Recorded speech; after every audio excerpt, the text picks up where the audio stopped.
Hello guys, kamusta po kayong lahat at welcome po ulit dito sa ating bagong video. At syempre, for today po, bagong legit application ang i-feature natin. Kaya naman sana po, tutukan nyo tong ating buong video. Guys, para po sa mga viewers natin na first time narinig itong si Lovely Pet, ito po yung kailangan nyong i-download. Nandyan po yung link sa description. So ito po yung mga application na dapat meron kayo para tuloy-tuloy po kayo makapag-payout ng libre sa inyong GCash, Maya, or kaya naman po sa PayPal. Napapansin nyo po, ayan yung naipon natin, 32,700 gold coins.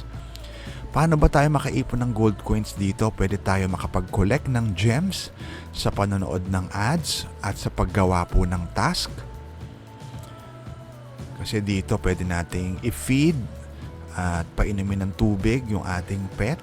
Bukod doon, may mga fun games pa po na pwede nating laruin. Halimbawa, itong isang featured application nila.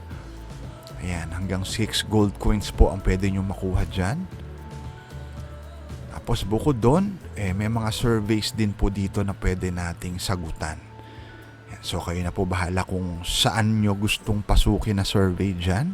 So mga short survey lang naman yan, mga 1 to 3 minutes lang. Tapos na, tapos may corresponding gold coins na po kayo na makukuha. Kapag magwi-withdraw naman tayo, ang minimum po 50 pesos. Usually po may GCash dito na option. Tignan nyo na lang yung mga history natin, karamihan dyan GCash. Pero ngayon, as of now po, Maya at PayPal po yung available.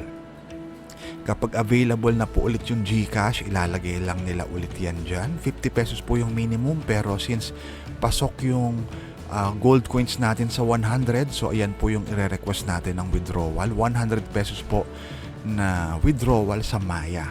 So ito nga po yung ating live withdrawal request dito kay Lovely Pet.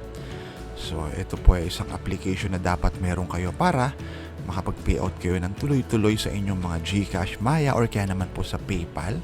So ayan po, 2 to 3 days matatanggap na natin yan. Gagawa natin ng update kapag dumating na po yan sa ating Maya. So yun lang po, sana po mag-subscribe kayo rito sa ating channel.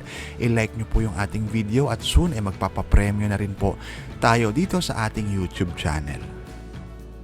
At guys, syempre po itong na-feature natin na video for today ay for educational purposes only. At kung nakatulong nga po ito sa inyo, consider subscribing po dito sa ating YouTube channel. Again, magkita-kita po tayo muli sa susunod na video.